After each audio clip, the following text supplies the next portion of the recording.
Hello everyone, কেমন আছো সবাই? আশা করছি তোমরা সবাই অনেক ভালো আছো, আর আমিও কিন্তু অনেকটাই ভালো আছি। তো রোহিত সঙ্গীতা লাইফস্টাইলে তোমাদের সবাইকে ওয়েলকাম জানিয়ে শুরু করলাম আজকের ব্লগটা। তো দেখো, এখন কিন্তু সন্ধে বাজে 7:30, আর এখন আমি কিন্তু রেডি হয়ে গেছি, সাথে তোমাদের দাদা ভাইও রেডি হয়ে গেছে।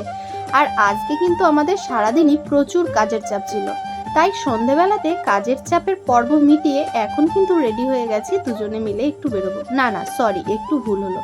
আজ শুধু দুজনেই যাচ্ছে না, যাচ্ছে আমার একটা দেওর। আসলে ও কিছুদিন আগে এসেছে বাংলাদেশ থেকে, তাই কয়েকদিন ধরেই রয়েছে আমাদের বাড়িতে। যেহেতু আমরা দুজনে মিলে এখন বেরোচ্ছি, তাই ভাবলাম ওকে একটু সাথে করে নিয়ে যাই।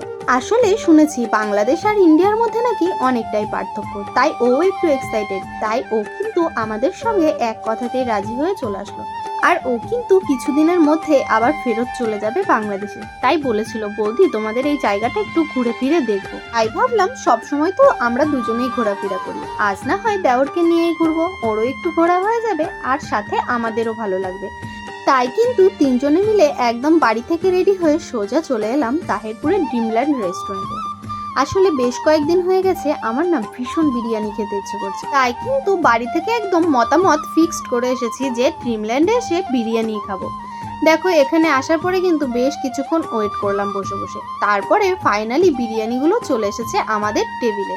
সত্যি বলছি, বিরিয়ানির প্লেটটা দেখে মনে কিন্তু একটা আলাদা লেভেলের শান্তি লাগছিল, কেননা ওই যে অনেকদিন ধরে বিরিয়ানি খেতে ইচ্ছে করছিল সেই কারণে। তাছাড়াও আগাগোড়াই কিন্তু বিরিয়ানি আমার একটা আলাদাই ভালো লাগার জিনিস। এদিকে বিরিয়ানি আমি যতটা পছন্দ করি, তোমাদের দাদা ভাই কিন্তু ঠিক ততটাই অপছন্দ করে। আগে তো একদমই খেত না, তবে এখন আমার পাল্লায় পড়ে অল্প অল্প খাওয়া শিখেছে। যখন আমাদের বিয়ে হয়েছিল তখন কিন্তু তোমাদের দাদা ভাই বিরিয়ানি একদমই খেত না, তবে এখন একটু একটু খাওয়া শিখেছে, সেটাও আবার আমার জন্য। তবে হ্যাঁ, এখনকার দিনেও বিরিয়ানি পছন্দ করে না এরকম মানুষ কিন্তু খুব কমই দেখা যায়। আচ্ছা, তোমরা কারা কারা আমার মতো বিরিয়ানি খেতে পছন্দ করো কমেন্টে কিন্তু একবার জানিয়ে যাও।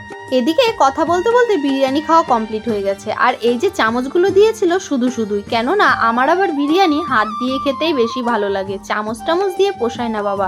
আমার কেন জানি না মনে হয় হাত দিয়ে খাওয়াটাই বেস্ট, চামচ দিয়ে অত কষ্ট করে কে খাবে ভাই। তাই কিন্তু আমি যেখানেই বিরিয়ানি খাই না কেন, সে 5 স্টার হোটেলে হলেও আমি চামচ দিয়ে না হাত দিয়ে খাবো, এটাই আমার ডিসিশন। যাই হোক, এখান থেকে বিরিয়ানি খাওয়া কমপ্লিট করে আরো 2 প্লেট বিরিয়ানি পার্সেল নিয়ে সোজা চলে এলাম আমাদের বীরনগরে।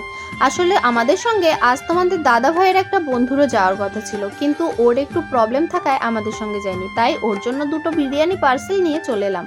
আর এখান থেকে নিয়ে নিচ্ছে আইসক্রিম, কেননা মেয়ে বাড়ি থেকে বেরোনোর সময় বলেছিল আইসক্রিম খাবে।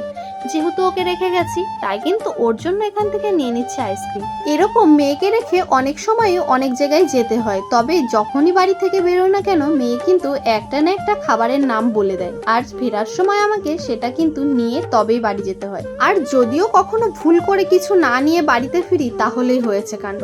যাই হোক, এখান থেকে কিন্তু আইসক্রিমটা নিয়ে এখন সোজা চলে যাব বাড়িতে। আসলে অনেকক্ষণ হয়েছে বাড়ি থেকে বেরিয়েছি, প্রায় 2-2.5 ঘন্টা। এতটা সময় মেয়ে আমার ওর ঠাম্মির কাছেই রয়েছে, আর অপেক্ষায় আছে কখন মা বাবা বাড়িতে ফিরবে। আর যখনই এসেছি দেখো, আইসক্রিমটা দেখে নাচানাচির বাহার লেগে গেছে। সত্যি বলতে মেয়ে আমার অল্পতেই খুশি। এদিকে আইসক্রিমটা হাতে পেয়ে মেয়ে তো আমাকেই ভুলে গেছে, বারবার করে কাছে ডাকছি কিন্তু ও কিছুতেই থাকবে না, কি করে যেন দূরেই চলে যাচ্ছে। আর ও যতবারই দূরে চলে যাচ্ছে আমি ওকে ততবারই কাছে ডেকে নিয়ে আসছি, আর যতবারই বলছি মাম্মাম আমাকে একটু দেবে আইসক্রিম, ও কিন্তু ততবারই চলে যেতে চাইছে। যাই হোক, এখানে আইসক্রিমটা এখন ওকে খুলে খাইয়ে দেবো, কেননা ও তো ছোট মানুষ, একা একা খেতে পারবে না।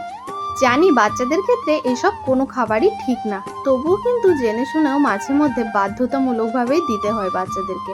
যাই হোক, আজকের ব্লগটা এখানেই এন্ড করছি, দেখা হচ্ছে নেক্সট কোনো ব্লগে। ততক্ষণে তোমরা সবাই সুস্থ থেকো এবং ভালো থেকো।